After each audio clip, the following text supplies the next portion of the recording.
This is a really cool story that doesn't have an ending, so just don't expect one. I'm basically just going to tell you what happened and move on. There's no fun, like, and then moment for the story. It's just a very interesting story. So, this is Scan. This is scan.co.uk. They're a sort of boutique PC building site. There's a lot of UK viewers in the chat right now. I'm sure some of you have heard of them or seen ads for them. I think they also do just sell PC parts as well, so maybe you've grabbed a part from them in the past. That's all you need to know. You don't really need to know the company, you know. So this is a Call of Duty Verdansk airport custom PC that they made, right? I saw this thing. They basically built the airport from the Call of Duty Warzone map Verdansk, because they like brought it back. They made a big thing about it. They actually streamed Warzone to celebrate that. They like brought back the original map from Warzone. They built like a meter by meter, 50 centimeter high like model of the airport, which I think is really cool. And then they put a fucking PC in it. This is a computer. And I thought when I saw the image that the computer was this. I don't know if you guys can see my mouse. Also, I don't know if you can. Let me try and zoom in a little bit. Get it a little. Is that better? Oh, I've gone too far. I've gone one too far. There we go. I had assumed that this tower, the flight control tower or whatever, I thought this was the PC, and then the rest was like, you know, just fluff to build out the model. But then I came to this page and I realized that no, because the CPU, which means the motherboard, is in there, in that like bigger building, this down here, this building here has the motherboard in it. And then the like hangars, the airplane hangars have different things written on them, which makes me think they have parts in them as well. I think this PC is actually spread out across the entire thing, which is absolutely insane. And you know, I obviously love Call of Duty. You can see the spec here. It is a like real top of the line gaming PC built inside of a fucking airport. I think it's really cool. And I fucking won it. I fucking won this PC. I fucking won the airport PC. This Jack M here, the top winning entry on the giveaway for this PC, that's me. That's this Jack M. Couldn't fucking believe it. Is the PC in the box and the airport is on the box? No, I really don't think so. Here are some more images, right? You can see the motherboard, the back of the motherboard here. I guess, you know, it's in the building. There's also, like, smoke machines and shit. It's fucking insane. Anytime these Gleam competitions come up, I just enter them. Honestly, I always assume no one wins, or most of them are scams, but you must have seen them. They're like the, follow us on Twitter for 1 entry, follow us on Facebook for 3 entries, retweet this for another entry. I'll always do the, like, the easy ones. Do you know what I mean? I never do, like, the share it every day, but I'll do the follow them on Twitter things. I don't give a fuck about Twitter. I always enter. Entered, completely forgot about it. Just didn't think about it, because again, I entered quite a few, so it didn't matter. And then they emailed me to say I fucking won. And like, awesome. Never won anything like this before in my life. Incredibly exciting. And the email said, and I won't pull it up on screen, but it was, to paraphrase, hey Moz, or Jack. They actually didn't call me Moz, they just called me Jack. It's weird. Hey Jack, congratulations, you won. You're the #1 winner. And just to be clear, there was 1 winner. There were 10 runners-up that got some merch and a PC Game Pass code and some COD points and stuff.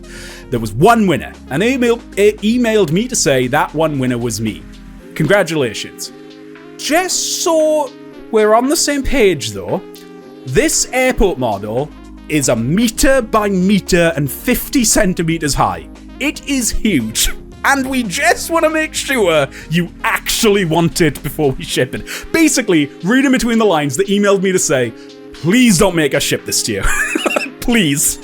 Please take anything else. Please don't make us ship a 1 meter by meter model airport to you. Please say you'll take something else. And I, like, had to weigh up the options, right? Because it's a meter by meter. It is fucking huge. I don't have space for it, and I didn't really mention this while talking to Scan because I didn't want to give them a reason to think that I didn't need the price. I'm just gonna take the parts out of it anyway. I wasn't gonna keep the airport part of it. I was just gonna take the graphics card out and put it in my computer. Where's the airport, Jack? You were the COD man. Show us the airport. I didn't take the airport. I came very close, and he's not here right now, but Cam really fought hard for the airport. He really put his case forward for how funny it would be to have the airport. But he doesn't have to have it in his house, and neither do you. You don't have to have it in your house. Where would I put this? Because this would be a huge upgrade. It is a huge upgrade. Kakaki also did try to talk me into getting the airport.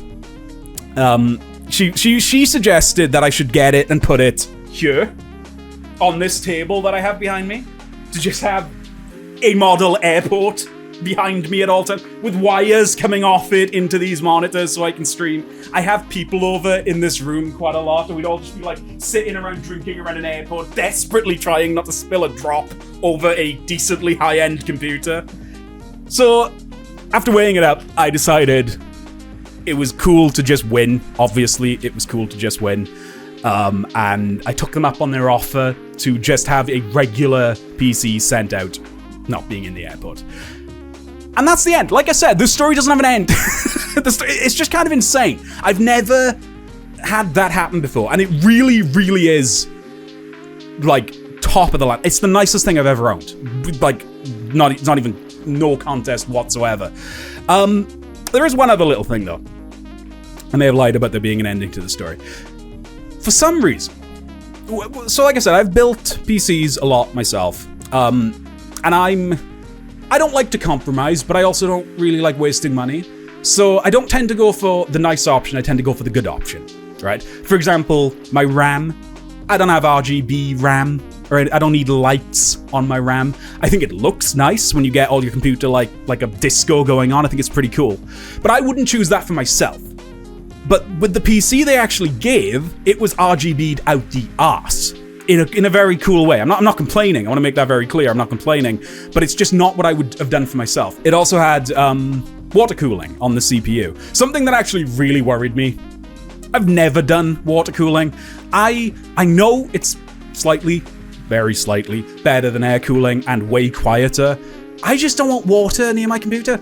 I don't want to fuck it up and then water is everywhere. I'd rather fuck it up and a fan doesn't turn on and things are a bit hot and then I realize and fix it and everything's cool. I just don't fuck with water cooling. I understand why people do. The noise is fantastic and it looks much nicer, sure. Anyway, this CPU had a water cooling block already on it. It's a all-in-one water cooling thing, so it doesn't have a pump or anything. It doesn't need one, which is fine. It's not going to require much maintenance. But for some reason, there's a screen on it. And I have seen these before, CPU coolers with a screen on them. In my opinion, they're completely overkill. But you can have it show your temperature of the CPU or the current time or the date or whatever. You can also add images. So I just had a bit of fun with it, you know? I got a bit creative with the inside of the computer. And this photo was taken on my holiday. Which very fuck. It was almost good. I was going to be very nicely takes me into my second story. And I fucking fell down the stairs while trying to say it. The thing is, and this is the part that makes me feel a little bit bad. I have a little bit of survivor's guilt about winning this PC. Even though I really was due an upgrade. I don't play Warzone.